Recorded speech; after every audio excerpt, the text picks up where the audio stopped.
प्रिय विद्यार्थियों, बीए भाग प्रथम की हिंदी कक्षा के लिए ये व्याख्यानमाला आपकी चल रही है और उसमें हम हिंदी कहानी के तत्व पर चर्चा कर रहे थे और हमने कहानी के तत्व कौन से हैं उसके बारे में जान लिया था और अब हम जान रहे थे कि वो तत्व क्या हैं। तो 3 तत्वों के बारे में हमने जान लिया था: शीर्षक, कथावस्तु और चरित्र चित्रण, पात्र और चरित्र चित्रण। आज हम चौथी जो मुख्य चीज़ है या जो चौथा तत्व है उस पर विचार करेंगे और उससे आगे के तत्वों पर विचार करेंगे। तो आज हम आते हैं चौथे तत्व पर, जिसे हम कहते हैं कथोपकथन या संवाद। अर्थात जो बातें आपस में पात्रों की होती है उसे हम संवाद कहते हैं या कथोपकथन कहते हैं। और कहानी में भी ये होता है, हालांकि इसमें वो रूप नहीं होता जो एकांकी या नाटक में होता है, लेकिन कहानियों में संवाद होते ज़रूर हैं, क्योंकि बिना संवादों के तो कहानी आगे बढ़ ही नहीं सकती। तो संवाद जो है वो भी कहानी का एक बहुत ही महत्वपूर्ण तत्व माना जाता है, क्योंकि यह कहानी को आगे बढ़ाने में सहयोगी होता है। इसके बिना कहानी आगे नहीं बढ़ सकती। कोई पात्र कैसा है आप कैसे पता करोगे? उसके किए हुए कार्य या उसके बोले हुए संवाद। तो कार्य भी वो तब करवाएगा ना अच्छी तरह से जब वो बोल पाएगा, क्योंकि बिना आपस में एक दूसरे तक बात पहुंचाए कोई भी कार्य संभव नहीं होता। तो संवाद का कार्य है किसी भी कार्य में सहयोग, और कार्यों से ही कहानी आगे बढ़ती है। तो कहानी को आगे बढ़ने में सहयोग संवादों का होता है। तो हम इस तरह से जानेंगे कि संवाद या कथोपकथन के उपयोग कहानी में क्या होते हैं या कहानी में इसका उपयोग क्यों किया जाता है। तो पहली जो उपयोगिता इसकी आती है वो है पात्रों की स्थिति और स्थिति पर प्रकाश डालने वाले या डालना, इनकी एक विशेषता होती है। इन संवादों के माध्यम से ही पात्रों की स्थिति उस कहानी में क्या है उसका पता हमको संवादों के माध्यम से लगता है। दूसरी जो इसकी आप कह सकते हैं उपयोगिता है वो है पात्रों के चरित्र के उद्घाटन में ये उपयोगी होते हैं। वो चरित्र कैसा है, अच्छा है, बुरा है, जीवन में कोई उपयोगी संदेश दे रहा है या नहीं दे रहा, वो पता हमको कैसे लगेगा? इन संवादों के माध्यम से ही लगेगा, कथोपकथन के माध्यम से ही लगेगा। तो ये भी इनका एक उपयोग हो जाता है। इसके साथ पूर्व में हम देख चुके हैं वो भी इसका उपयोग है, वो है कहानी के विकास में। मैंने बताया था कि संवादों के या चरित्र जो हैं, पात्र जो हैं, वो आपस में जो बात करते हैं उस बात के माध्यम से ही कहानी का जो कथा वस्तु है, कहानी की जो कथा वस्तु है वह आगे बढ़ती है। और जैसे जैसे कथा वस्तु आगे बढ़ती है तो कहानी भी स्वतः विकसित होती जाती है। तो हम कह सकते हैं कि कहानी के विकास में भी या कहानी की जो कथा है, कथानक है, उसके विकास में संवाद या कथोपकथन अत्यंत उपयोगी होते हैं। इसके अलावा वातावरण जो है उसका प्रभाव स्थापित करने में भी संवाद बहुत कुछ सहयोगी होते हैं। संवादों के माध्यम से हमें पता लग जाता है कि आसपास का कहानी जो चल रही है उसमें किस तरह का वातावरण है। कि लोग अनपढ़ हैं या पढ़े लिखे हैं, ग्रामीण परिवेश है या शहरी परिवेश है, पारिवारिक परिवेश चल रहा है या कोई सामाजिक जो दूसरा परिवेश होता है, दूसरा कहीं वो है, तो उन सब परिवेश और जो वातावरण की सृष्टि जो होती है उसमें संवाद जो है अपना सहयोग देते हैं। तो इस तरह से हमने देखा कि ये 4 विशेष उपयोग संवाद या कथोपकथन के कहानी में होते हैं। दूसरा जो है संवादों की विशेषता, ये तो हमने उपयोग देखे। अब यह है कि इस उपयोग को प्राप्त करने में, इस उपयोग को पूरी तरह सफल बनाने में संवाद कैसे हों ताकि वो एक सफल कहानी का निर्माण कर सकें, वो संवाद कहानी में पूरी तरह से सफलतापूर्वक स्थापित हो सके। तो उसके लिए आवश्यक है कि उन संवादों में कुछ विशेषता होनी चाहिए। वो विशिष्टता क्या होती है वो हम यहाँ देखेंगे। पहली जो चीज़ हमें जानकारी रखनी चाहिए वो है कि संवाद छोटे और चुस्त होने चाहिए। संवाद बहुत बड़े भी नहीं हो और इतने छोटे भी नहीं हो कि वो कोई अर्थ नहीं देते हों,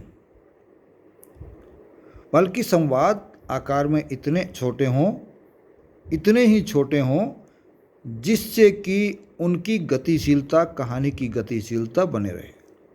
अर्थात संवाद चुस्त होने चाहिए, चुस्ती लाने वाले होने चाहिए, गतिशीलता देने वाले होने चाहिए। तो इस तरह के संवाद जो छोटे हों और चुस्त हों कहानी के लिए, या ये विशेषता ऐसे संवादों की होती है। दूसरी जो विशेषता संवादों में होनी चाहिए वो है व्यंजक एवं सांकेतिक। यदि आप सामान्य भाषा में संवादों का प्रयोग करेंगे तो वो कहानी में प्रभाव नहीं छोड़ पाएंगे, क्योंकि कहानी एक साहित्यिक रचना है और आपको जो प्रभाव दिखाना है वो विशिष्ट प्रभाव दिखाना है। ये तो है नहीं कि आपके सामने कोई घटना घटित हो रही हो या आपसे कोई सीधा संवाद कर रहा हो। कोई सीधा संवाद आपसे कर रहा हो तो एक अलग बात होती है, हम सामान्य बातचीत कर सकते हैं, लेकिन वहाँ सिर्फ हम कहानी पढ़ रहे होते हैं, कहानी सुन रहे होते हैं। तो कहानी जब हम पढ़ते हैं, सुनते हैं, तो वो प्रभाव जो कि हमारा सीधा हो सकता है बातचीत में, वो नहीं होता। तो उस प्रभाव को बनाए रखने के लिए कहानी की जो संवाद होने चाहिए वो संवाद व्यंजकता लिए होने चाहिए। थोड़े तिरछापन होना चाहिए उनमें, सीधी सीधी बात कर देंगे तो प्रभाव नहीं होगा। और सांकेतिक होने चाहिए, पूरी बात न करके संकेतों के माध्यम से बात कहने वाले संवाद हों तो वो अधिक प्रभावशाली होते हैं। ये एक दूसरी विशेषता हो गई। तीसरी विशेषता होती है संवाद आकर्षक होने चाहिए और वो चमत्कारपूर्ण होने चाहिए। यदि कहानी में ऐसे संवाद हों जो हमको अपनी तरफ आकर्षित नहीं करते या नहीं कर सकते तो वो संवाद बेकार है, वो कहानी को आगे नहीं बढ़ाएंगे, पाठक को कहानी को पढ़ने को मजबूर नहीं करेंगे, या कहानी सुनने के लिए पाठक को मजबूर नहीं करेंगे। आप कई बार देखिए कि कुछ कहानियाँ पढ़ने में तो हमको उतनी अच्छी नहीं लगती, लेकिन जब सुनाने वाला अपनी कुछ विशेषताओं को मिला करके उनको सुनाता है तो हमारी उसी कहानी में रुचि उत्पन्न हो जाती है। मेरे को अपने पिताजी के द्वारा सुनाई गई एक कहानी हमेशा याद रहती है। हमारे राजस्थान में तो चलती है, राजस्थान से बाहर भी ये कहानी जरूर चलती होगी, झिंडिया की कहानी। इस कहानी को 2-3 मिनट में भी कहा जा सकता है और इस कहानी को दिनों दिन चलाया जा सकता है। यदि कहने वाला उचित तरीके से इस कहानी को नहीं कह रहा है तो इस कहानी से आपको बोरियत हो जाएगी, और यदि वो रुचिकर तरीके से कह रहा है, अपने संवादों को, अपने बातों को व्यंजना में लपेटे हुए छोटे छोटे संवादों के माध्यम से यदि कहता है तो उनका प्रभाव अधिक होता है। तो हमारे पिताजी जो कहानी कहते थे तो हम सब लोग ये चाहते थे कि वो कहते जाएं, और एक दिन में कहानी खत्म नहीं होती थी, दूसरे दिन का वादा लेकर के हम लोग उनको छोड़ते थे। तो देखिए प्रभाव संवादों का, आकर्षक संवादों का। वही कहानी दूसरा कहता था, हमारी माताजी कहती थी, हमको इतनी अच्छी नहीं लगती थी, लेकिन पिताजी कभी कभार ही कहते थे और अच्छी लगती थी। और उसके साथ साथ संवाद चमत्कार पूर्ण होने चाहिए। चमत्कार का मतलब ये नहीं है कि जो जादूगर दिखाता हो या कोई देवीय शक्तियों का कोई चमत्कार हो गया हो, कि अचानक कोई इंसान प्रकट हो गया, अचानक हमारे सामने लड्डू आ गए, अचानक आपने परीक्षा दी और आप पास हो गए, ऐसे चमत्कार नहीं। यहाँ चमत्कार का मतलब भी ये है कि वो अच्छी तरह से अपनी बात या अपना अर्थ रखते हों और देखने वाले को आकर्षित करते हों। इसके अलावा संवादों की एक और विशेषता होनी चाहिए, वो भावानुकूल या भावानुरूप होने चाहिए, कि जिस तरह के भाव लेकर के कहानी चलना चाहती है उन्हीं भावों को प्रकट करने में वो संवाद सक्षम होने चाहिए। इसी के साथ एक और विशेषता हम जोड़ सकते हैं, पात्रानुकूल। जिस तरह का पात्र है संवाद भी उस पात्र के अनुसार ही होने चाहिए। हम एक अनपढ़ गंवार पात्र से या मजदूर से हम संस्कृत के श्लोक बुलवा रहे हैं कहानी में, तो वो संवाद कतई तौर पर कहानी में नहीं जमेंगे। और एक पंडित को यदि हम गाली गलौज से या ग्रामीण भाषा में बात करते हुए, जो कि संस्कृत का महान विद्वान है, बात करते सुनाते हैं, संवाद उसके मुख से निकलवाते हैं, तो वो संवाद भी गलत हो जाते हैं। तो देखिए, जैसा व्यक्ति है, जिस स्वभाव का व्यक्ति है, शांत स्वभाव का व्यक्ति है, या बुद्ध आपसे बात कर रहे हैं तो बुद्ध बड़े शांत चित्त होकर के बात करेंगे, संवाद भी उनके वैसे ही होंगे। और यदि रावण बात कर रहा है तो आप सोचिए वो किस तरह से करेगा। यदि रावण के मुख से बुद्ध जैसे बातें हम कहलवाएं तो कैसा लगेगा आपको? क्या जमेगा? वो नहीं जमेगा। और बुद्ध के मुख से आप रावण जैसे संवाद बुलवाएं तो क्या बुद्ध के मुख से ऐसे संवाद आपके पच पाएंगे? बिल्कुल नहीं पच पाएंगे। तो पात्रों के अनुकूल और परिस्थितियों के अनुकूल, अर्थात समय के अनुकूल भी होने चाहिए। परिस्थितियाँ, कैसी परिस्थितियों में पात्र है उस वक्त? झगड़ा कर रहे हैं, प्रेम से बात कर रहे हैं, माँ और बेटे के बीच में संवाद है, पति और पत्नी के बीच में संवाद है, पिता पुत्र के बीच में संवाद है, संवाद दूर रह कर के हो रहे हैं या दूर से हो रहे हैं या पास रह के हो रहे हैं, उन सब परिस्थितियों का ध्यान रखकर भी संवाद होने चाहिए। इसके अलावा संवादों में लाक्षणिकता भी होनी चाहिए। ऊपर व्यंजक हमने कहे हैं, यहाँ लाक्षणिक भी कहे हैं, तो संवाद लाक्षणिकता लिए हुए होने चाहिए। और उसके साथ साथ हास्य विनोद का समावेश भी जहाँ आवश्यक हो संवादों में होना चाहिए। तो इस तरह से हम देखते हैं कि संवाद की विशेषता क्या होनी चाहिए और संवाद की जो है उपयोगिता क्या हो सकती है कहानी में, उसका अध्ययन हमने आज किया। अगला जो तत्व हम लेते हैं वो है भाषा। भाषा कैसी होनी चाहिए? ऊपर जो संवादों की बात हमने की है, तकरीबन उसी से मिलती जुलती बातें होंगी। तो कहानी की भाषा जो है उसके माध्यम से उस कहानी की सफलता तय होती है। और हम कह सकते हैं कि भाषा कहानी की सफलता का एक महत्वपूर्ण सूत्र होता है। बहुत प्रभावकारी तत्व है भाषा।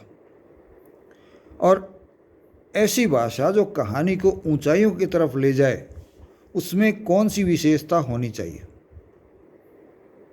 वो आज हम देखेंगे। कहानी की भाषा सरल होनी चाहिए या सरलता लिए हुए होनी चाहिए और सरसता उसमें होनी चाहिए।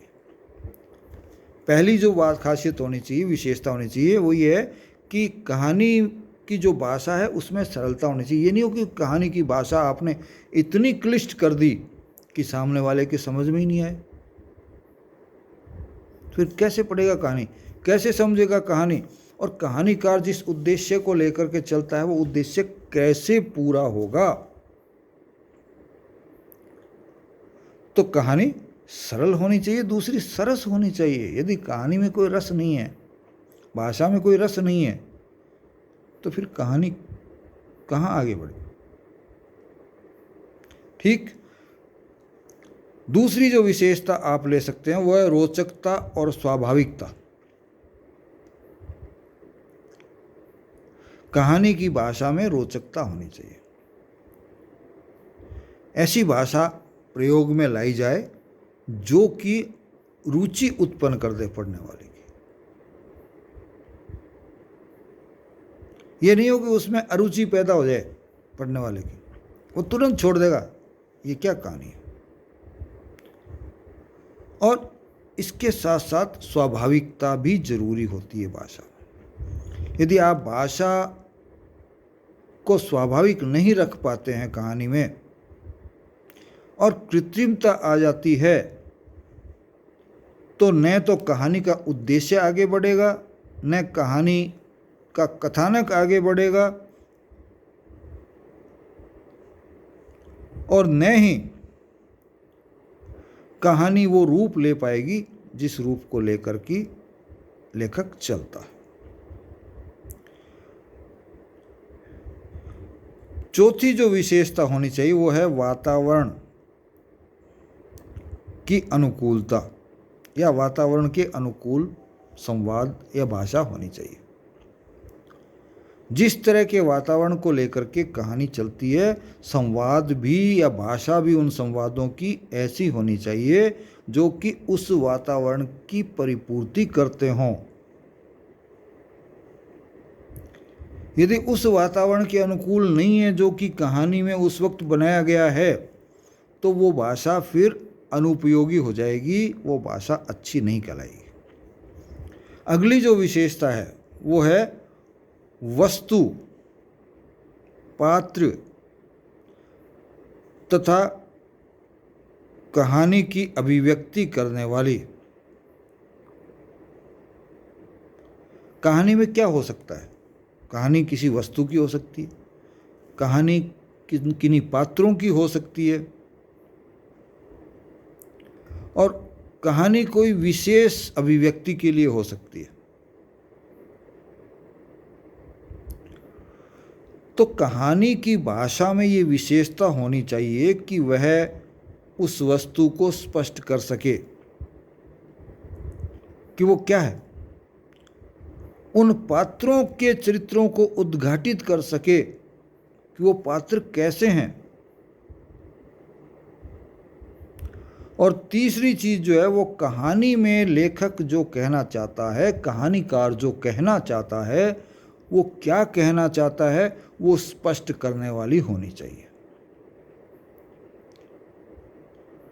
ये नहीं हो कि बातें तो शादी विवाह की हो रही हो, कहानी तो शादी विवाह के अनुसार चल रही हो, और उसमें भाषा जो है मृत्यु के समय वाली प्रयोग में ली जा रही है।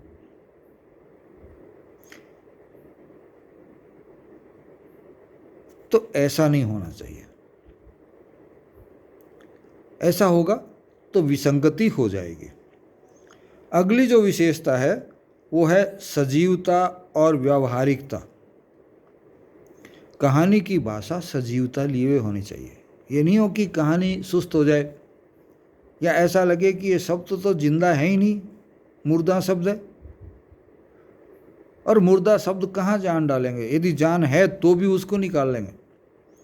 तो कहानी के जो भाषा है वो ऐसी हो कि वो सजीवता लिए हुए हो, वातावरण को सजीव बना दे, पात्र को सजीव बना दे, जो विषय वस्तु का वर्णन किया जा रहा है उसको गतिमान कर दे। तो ऐसे भाषा का प्रयोग होना चाहिए और इसके साथ साथ वो भाषा व्यावहारिक भी होनी चाहिए। ऐसा नहीं हो कि गतिशीलता के चक्कर में ऐसी भाषा का प्रयोग कर दिया जाए कि वो बिल्कुल खराब हो जाए।